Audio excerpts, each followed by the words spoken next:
Assalamualaikum warahmatullahi wabarakatuh. Perkenalkan, kami dari kelompok 2 akan menjelaskan tentang kaidah-kaidah tafsir. Yang pertama, pengertian kaidah-kaidah tafsir. Dalam bahasa Arab, qawaid al-tafsir dan perkataan qawaid al-tafsir terdiri dari qawaid yang disandarkan pada kata-kata al-tafsir. Qawaid bentuk jamak dari qawaidah yang berarti undang-undang, aturan, dan asas.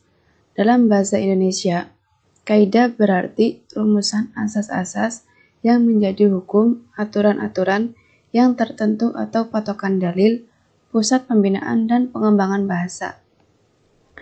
Dari segi etimologis, tafsir merupakan bentuk masdar dari kata kerja maklum, fasaro yufasiru, yang secara jelas etimologis berarti nyata dan menjelaskan. Dari segi leksikologis, berarti menjelaskan, membuka sesuatu yang tertutup dan menjelaskan yang sukar.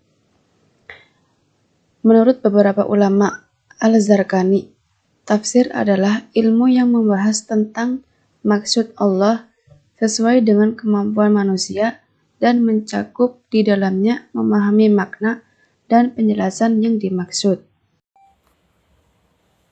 Menurut Al-Zarqasi, tafsir adalah ilmu yang diketahui dengannya pemahaman kitab Allah yang diturunkan kepada Nabi Muhammad SAW, penjelasan akan makna-maknanya, dan mengeluarkan hukum-hukum dan hikmah-hikmahnya. Menurut Mu'in Salim, tafsir adalah upaya untuk memahami, menemukan, dan menjelaskan isi yang dikandung oleh Al-Quran. Macam-macam kaidah tafsir. 1. Kaidah Qur'aniyah. 2. Kaidah sunnah. 3. Kaidah bahasa.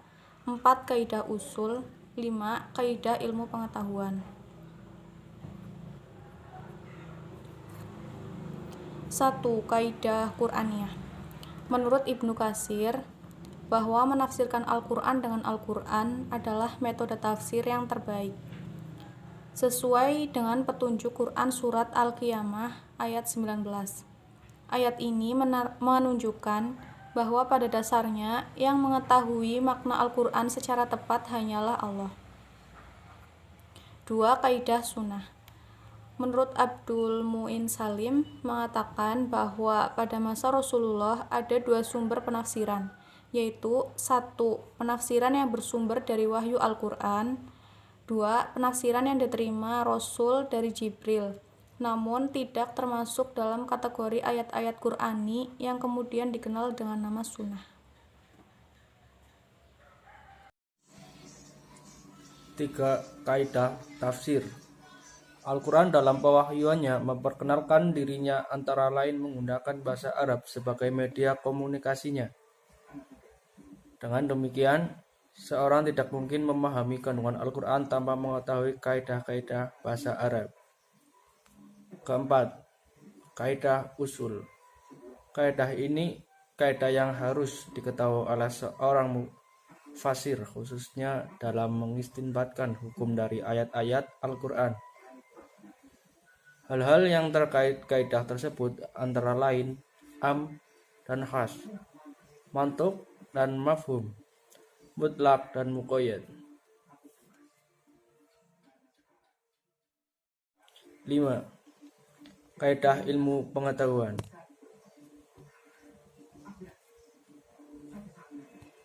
Hasil pemikiran seseorang dapat dipengaruhi antara lain faktor pengalaman dan perkembangan ilmu pengetahuan, dan tergantung pada keahlian dalam bidangnya masing-masing.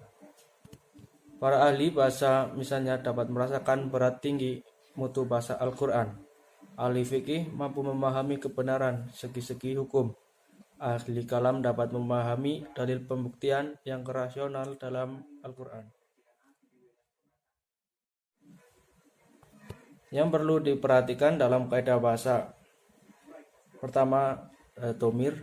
Kedua, tankir dan takrif. Selanjutnya ada ifrad dan jamak. Bawahnya lagi ada isim, mutarodif atau kata yang bersinonim.